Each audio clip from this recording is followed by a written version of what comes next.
Welcome to my third and final vlog on the coaching process. For this vlog I have filmed a coaching session with an athlete from which I will critically analyse and reflect on my coaching behaviour. To do this I have chosen a number of short clips from the overall coaching session from which I will adopt and implement the Gibbs reflective cycle to critique my coaching process. The process of self-reflection is an evidence-based strategy. It has been proven to be effective for learning, changing behaviour and improving clinical reasoning skills. A number of studies have identified that many coaches work without reference to a coaching process or model and base their practice on intuitions, events, or previous experience. As a physio, I have little formal education and experience of the coaching process. I feel a little naive not to have understood more prior to starting the MSc.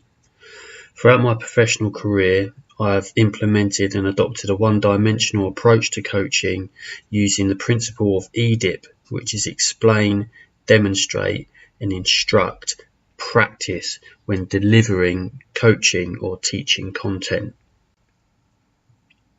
Looking in greater detail at the coaching process, it's clearly seen that it is one that is multifactorial, that consists of a number of variables which extends way beyond my principle of EDIP that I was once taught.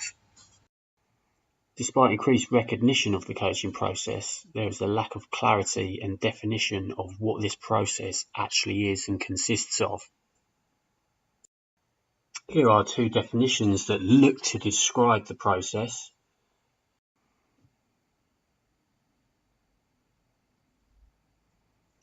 Borrier-Knowles' definition is very limited in depth and context and doesn't encompass much beyond the coaching session itself. Where Cross and Lyle go into different phases of coaching, from performance, preparation and competition. Having watched myself coach for the first time, I can now begin to understand and reflect on my coaching behaviour and see how I may fit into these coaching definitions and models of the coaching process.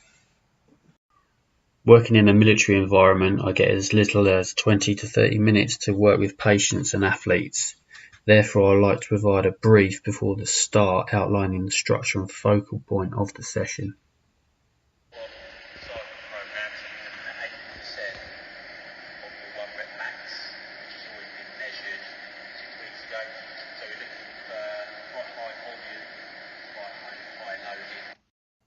This slide is just a short brief identifying the session content that I delivered.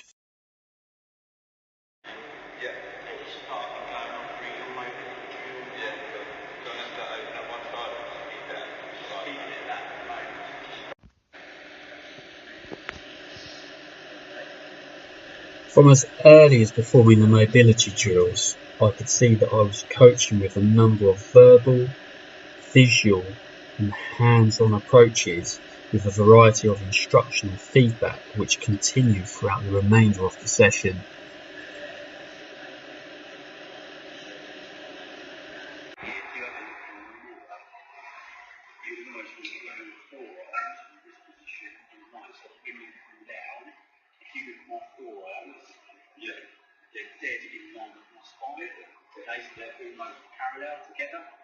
As opposed to having your arm promote your wrist position, it's like that.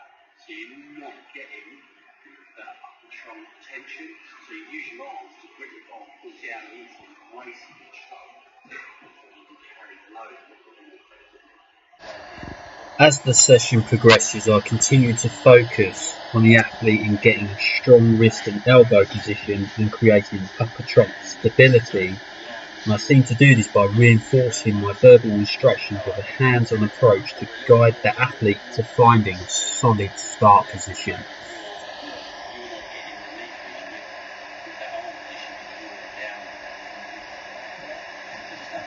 With my job, I'm used to getting hands-on with patients, as this forms part of many objective assessments and treatment sessions. I also incorporate a lot of feedback to encourage and motivate patients with their rehab. In a coaching setting, I feel as though I'm overemphasizing a physio approach with lots of manual reinforcement combined with too many cues, which triggers my analysis of overcoaching as a behavior I need to analyze. Jantz 2009 defined overcoaching as the use of far too many coaching cues and/or too much feedback when teaching at the expense of training time. I feel this very much reflects my current coaching behaviour.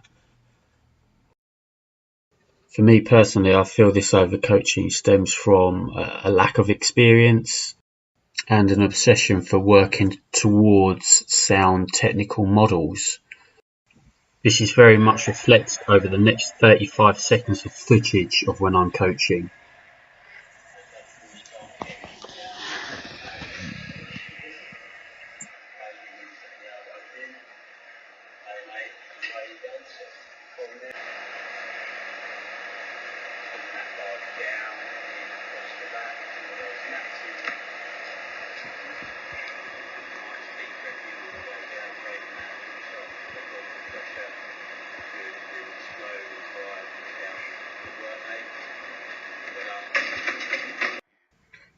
This overcoaching and my experience of implementing the EDIP principle can be detrimental to the athlete for a number of reasons.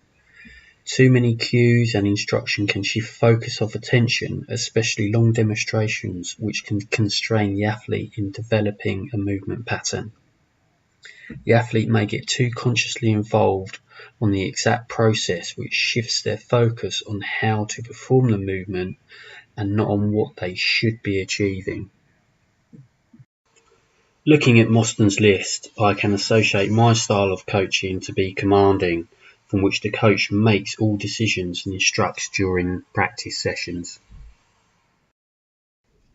This leads me to coach with a number of explicit cues which can have a negative effect on performance, as the athlete may establish an over-reliance on the coach's cues. This may reinforce that the athlete doesn't have the necessary unconscious level of learning to correct errors, as seen here as I inappropriately cue the athlete into position when they have unracked 80 kilograms for the squat. A constant and persistent stream of feedback from a coach may actually degrade performance and retard the learning process. Here is a review of the negative effects of my overcoaching.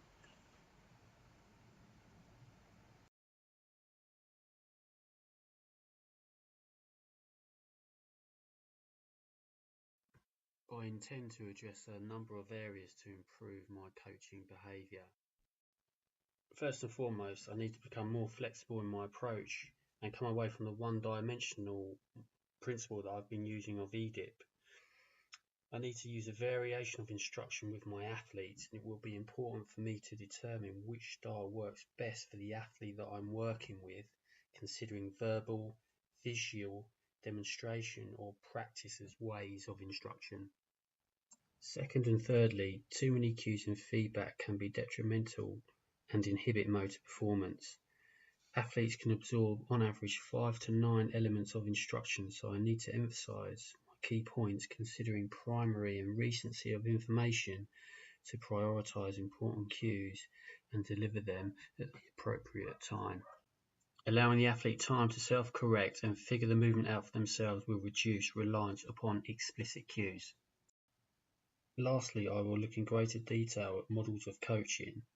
This can help me further understand my role as the coach and put into context the process I need to deliver for short and long-term programs with athletes considering planning, preparation and their performance.